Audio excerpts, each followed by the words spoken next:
GM, everybody, welcome back to the channel. Today is Thursday, the 23rd of January.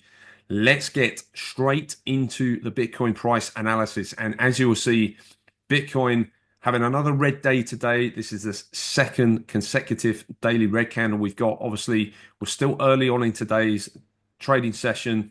We've got the US Open still to come, probably in about half an hour from the time of putting this video up. So, as you can see, we're right on track still. There's not too much to be concerned about. We're still following this path. I still am expecting us to look to push up probably over the next week into the end of the month. Potentially then we consolidate, or we might actually be starting this consolidation now and potentially sort of coming in to make a higher low, which will then set us up for higher prices going into mid to late February. So nothing has really changed here. I am still expecting a bit of consolidation before extension and expansion to the upside in Bitcoin.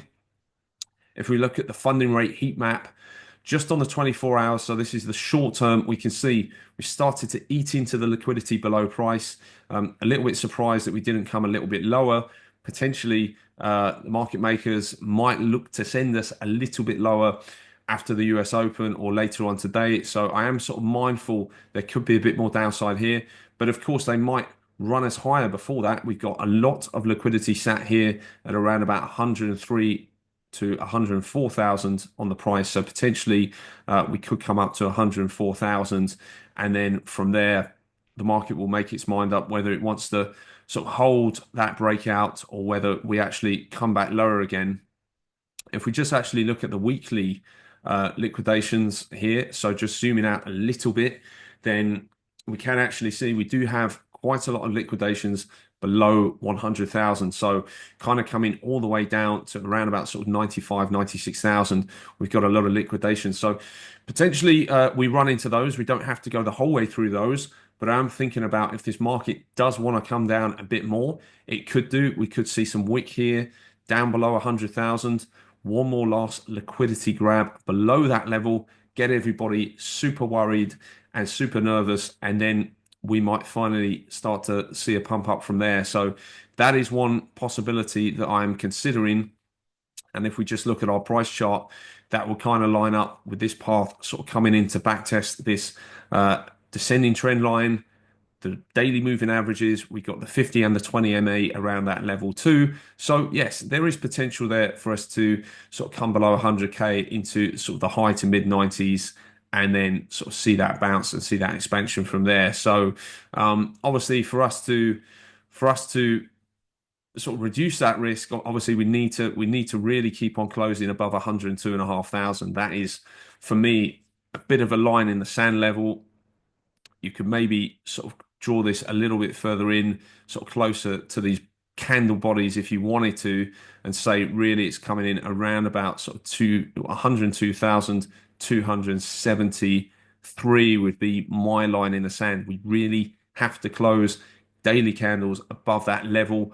Weeks below are fine, but I'd want to see daily candles closing above that level to keep us in a bullish overall posture and likely to see expansion to the upside sooner rather than later before the end of this month. Obviously, if we start to lose this level, it is likely, in my opinion, that we do come down and we test into at least the high 90s, maybe as low as the mid 90s. So I know that's not what a lot of people want to hear, but of course, in situations like this where you have a lot of bullish news, what you really want to see is immediate follow through in price.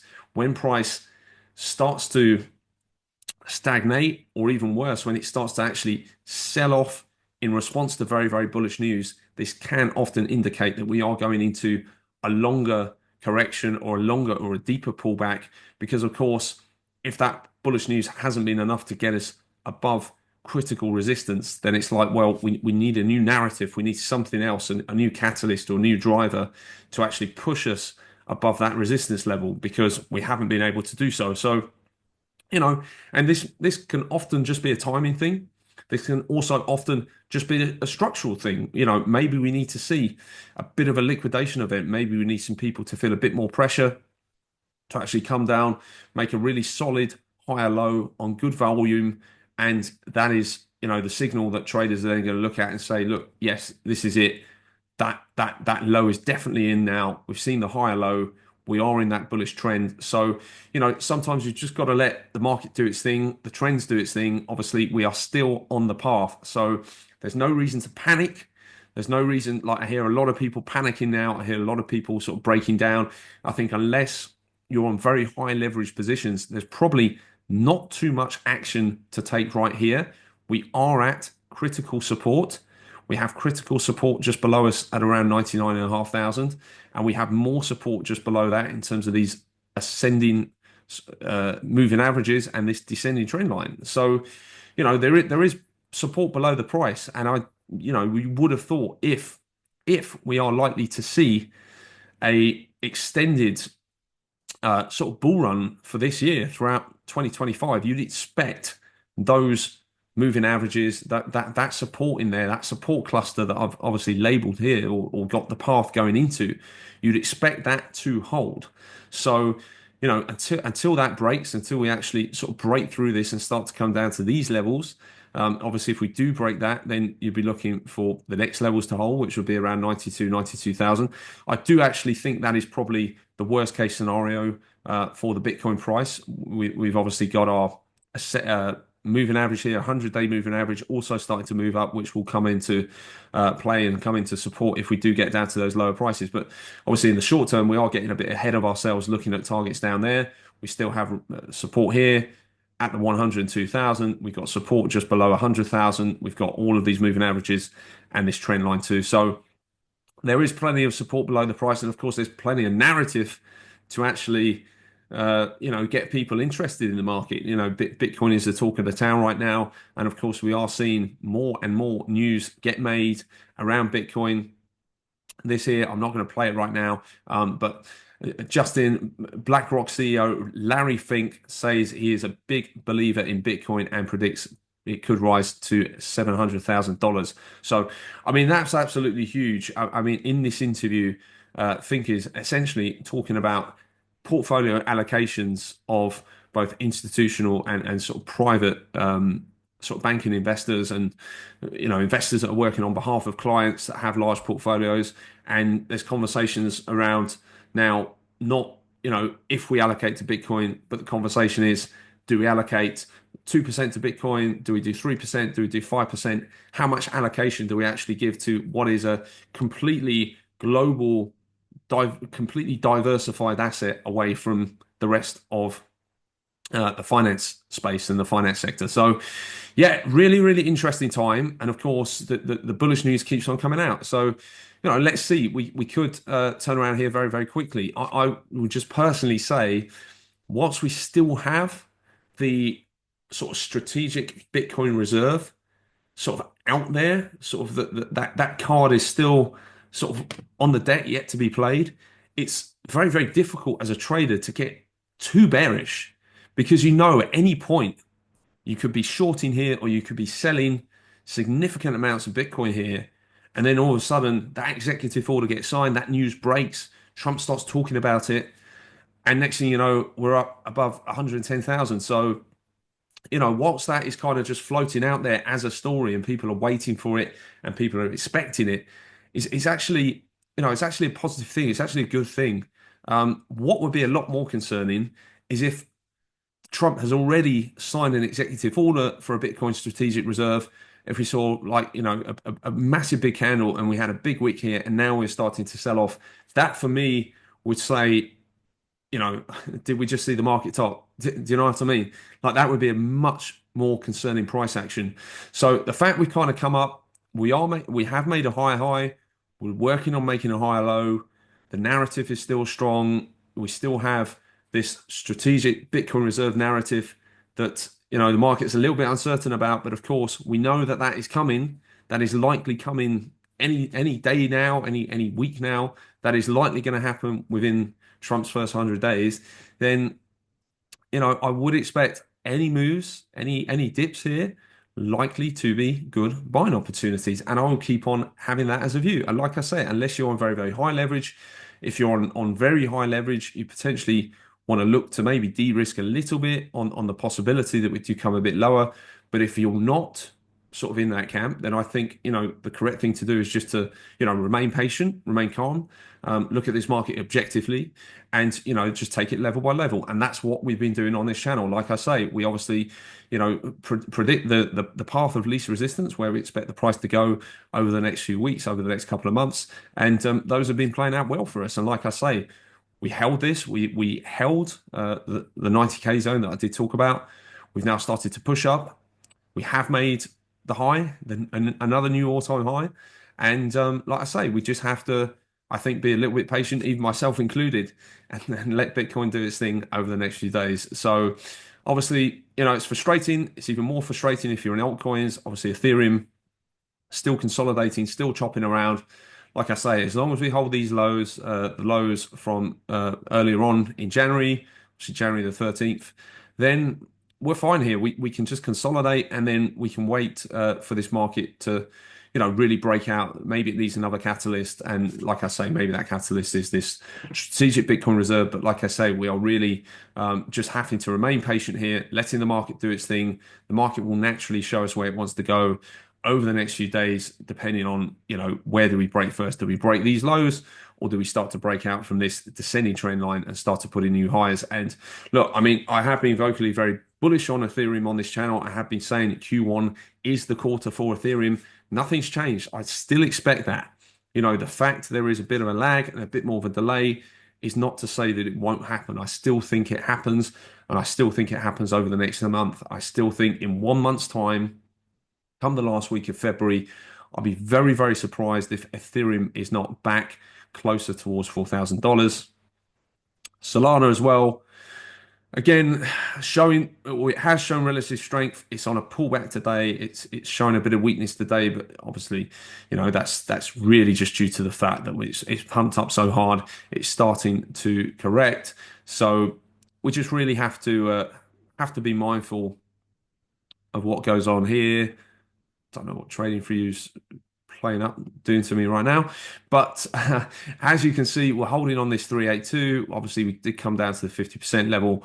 That's where I said I added to some longs around about 230. No reason to get out of that. No reason to think about selling those anytime soon, unless we really, really do start to break structure on things like Bitcoin, and we see the rest of the market roll over. But look, I'm very bullish on Solana here. I think we're probably likely just to chop around and start to grind up. And like I say, when we do start to close candles above this 264, then for me, it's going to be off to the races on Solana. And the first target I have is 322. And from there, we're still looking at targets around about 417. So, nothing has changed. Like we are still looking good here on Solana, and dips down back down towards this sort of 234, 230. I think are going to be good opportunities over the next few months at least. So, yeah, checking in on Pepe. So Pepe, definitely the weakest of our majors. Obviously, it's a meme coin. When the market is sort of misbehaving and is showing weakness, we'd expect meme coins and Pepe to be sort of relatively more weak. Obviously, it has a higher market beta compared to the other majors. So yes, it could be that we do flush this low on Pepe and potentially come as low as this 200-day moving average. I will be expecting major support around that level, coming down to the sort of 1274 as well, which was a sort of previous key level on Pepe. Then I really think there is a potential here for us to come a little bit lower. And of course, we're approaching our 618 Fibonacci retracement as well down at these levels. So like I say, this is the discount area. This box here represents the area that you want to be making purchases. And yeah, looking at these markets, I can't really say, like you've got to look like at this objectively and just say over the next year, is this an area, are these price levels that you want to be selling or buying? And for me, the answer is really, really obvious. Like, I don't even have to tell you what I believe the smart thing to do is here. Obviously, there's a lot of frustration, panic, fear, and those sort of typically are good areas to buy into, especially with what is a ever increasingly bullish regulatory and political backdrop for crypto. So, for me, there's definitely divergence here from, people getting frustrated and getting worked up and getting emotional, and then what's happening on the fundamental side with the regulatory and political sort of clarity and positive, sort of momentum and stories coming out. It's yeah, there's only so long that these markets can continue to bleed, really, in the face of such, sort of momentum and bullish news. In my opinion, unless of course we are at a cycle top. So I think you really have to be honest with yourself and say, look, do you think we've seen the top for Bitcoin? If you have, if you think this is a cycle top, then of course you probably want to get out of everything right now. If not, then you really have to view this as an opportunity, in my opinion. And just sort of rounding back to Bitcoin then on the 4 hour, like I say, we can see how important these levels are really on the 4 hour. So let's see if we can hold around this 102,000 and start to push on over the rest of today. If not, then like I say, I think sort of high 90s are probably the direction that we're going to head to. Dollar as well. So dollar, just daily on the dollar, we did say that if we get below this 108.6, it's likely to be confirming this as a local high. That doesn't mean we can't come up and retest it. That doesn't mean that we can't push on higher, but certainly in the short term, looks like a high is in for the dollar, which is very, very good for our cryptos and risk on assets. So let's see where we go from here. I know Trump has been making comments around, tariffs being a lot more gradual and more conditional as well. So yeah, I mean, obviously we've got the Bank of Japan interest rate decision tomorrow, which is probably going to be our next piece of big sort of fundamental data, and then next week we've got the FOMC as well. So we do have some big macro data coming out over the next week. So it's going to be quite a big macro week again. Potentially, this is why we're starting to see things like crypto de-risk a bit, probably getting some jitters over the BOJ decision tomorrow, FOMC next week. We do know that Fed Chairman Powell was very hawkish at the last Federal Reserve meeting. So is he potentially going to be, hawkish again? Is he going to be, looking at inflation? Inflation has gone up, albeit below expectations. So, there are some short-term headwinds for us to get through, and let's not forget about that. Stock markets, I mean, absolutely sensational, ripping to close to the all-time highs on the S&P. Yeah, I mean, since Trump's come in, obviously he's been in office for 3 days now. We basically see three big green days, and obviously consolidating a bit today. Let's see where we go. But obviously, the investments, the big money, sort of the multi $100 billion investments, combined totals of sort of multi-trillion investments are now flooding into the US economy. It's very, very hard to see the US stock market not continuing on higher from here. Obviously, big announcements around things like AI investments as well, due to the Trump administration. And it's only been 3 days, so you've got to expect there's going to be, more to come. So Nasdaq also looking strong. Bit of a pullback today, down about 0.4%, but yeah, I mean, I expect this to likely continue. And obviously, due to the positive correlation with Bitcoin, this should all bode well for our crypto assets. So, the dollar's looking better, the stock market's looking better. We're just really playing a waiting game here, waiting to see if and more likely when crypto really starts to turn around and starts to benefit from all of these positive price announcements. So for me, I'm going to wrap it up there. For me, just in terms of a final word, it does really feel like this is, the final shakeout, the final boss. Let's get through this next week and see where we are then. I feel like I've been saying that every week since probably back in December, but it really is true now. We really are getting to the point where we would expect to see acceleration in the cycle over the next few weeks. So, potentially it comes next week, potentially it comes the week after. If not, likely it comes into February. So yeah, just obviously, manage your emotions, manage your risk. Don't get too carried away. Don't get too excited when this market pumps. Just, remember to, add to things on dips, buy on dips. If you want to lighten up, you probably want to do that on pumps, not when price action is coming down. So, yes, let's see what the day brings. Obviously, US Open coming soon. And like I say, we're either going to come down, I think, towards sort of like the high 90s, maybe as low as the mid 90s, and then get some liquidity from there and start to run higher. Or potentially we could start to turn around here or at least hold here. I think right now it's set to probably just holding on to this level throughout today and starting to grind back up. So yeah, I'm going to leave it there. Have a great day, everybody, and I will talk to you all on the next one. GM, GM, GM.